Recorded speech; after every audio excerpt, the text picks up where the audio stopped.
मेरी जो आज की असाइनमेंट है उसमें ये है कि नमाज का रिकॉर्ड हमें क्रिएट करना था। उसमें सबसे पहले एक डाटाबेस क्रिएट की है, डाटाबेस का एड्रेस ये कनेक्शन करवाया है।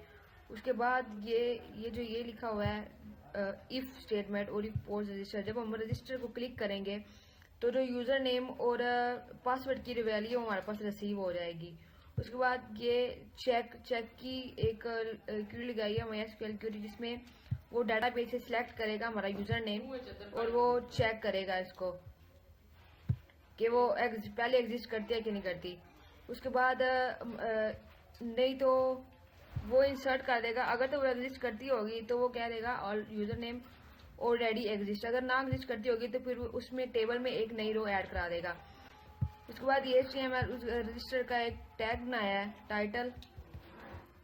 उसमें ये एक फॉर्म क्रिएट किया है। फॉर्म में क्या नेम, यूजर नेम और पासवर्ड, यूजर नेम और पासवर्ड ऐड करेंगे और रजिस्टर क्लिक करेंगे तो हमारा ये डाटा रजिस्टर हो जाएगा। उसके बाद ये दूसरी फाइल होती है login.php की। login.php में सेशन स्टार्ट किया है। सेशन किस लिए यूज किया जाता है? सेशन एक पेज से दूसरे पेज तक वैल्यू ले जाने के लिए सेशन को इस्तेमाल करते हैं।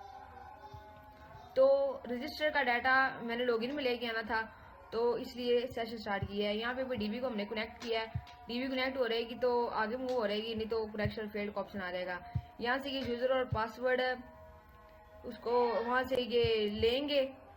जब जो रजिस्टर होंगे वहां से ये यूजर और पासवर्ड लेंगे और सिलेक्ट करेंगे डाटाबेस से चेक करेंगे कि डाटाबेस में ये यूजर नेम और पासवर्ड हैं। अगर तो वो होंगे तो वो आगे index.php फाइल पे शो होगा, नहीं तो वो आगे नहीं जाएगा। वो कहेंगे इनवैलिड यूजर नेम और पासवर्ड अगर हमारा चेंज होगा तो। उसके बाद यहाँ पे भी मैंने यूजर नेम और पासवर्ड का ये फॉर्म यूजर नेम और पासवर्ड में ये इसका क्रिएट किया है टेक्स्ट बॉक्स, उसमें इन दोनों के ये राइट होंगे। उसके बाद आती है index.php। ये भी सेशन स्टार्ट किया है कि लॉगिन का जो सारा डाटा होगा वो इंडेक्स में आके रिसीव होगा। उसमें भी ये कनेक्शन डाटाबेस के साथ कनेक्ट करवाई है। अगर कनेक्शन हमारा ठीक होगा तो वो आगे मूव कर देगी, नहीं तो कनेक्टेड फेल।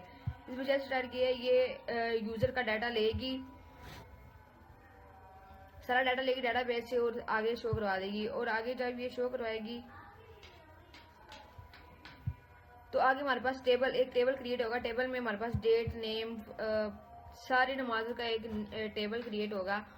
उसमें जब हम क्लिक करेंगे तो सारा उसको जब हम सेव करेंगे तो सारा डाटा उसमें सेव हो रहेगा।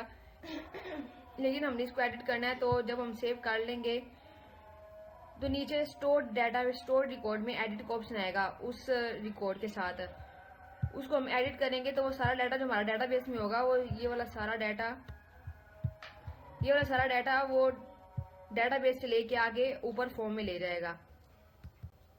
हम उसको अपडेट करेंगे, फिर उसको दोबारा सबमिट कर देंगे। इंसर्ट करेंगे तो वो उसमें दोबारा इंसर्ट हो रहेगा अपडेट रिकॉर्ड में।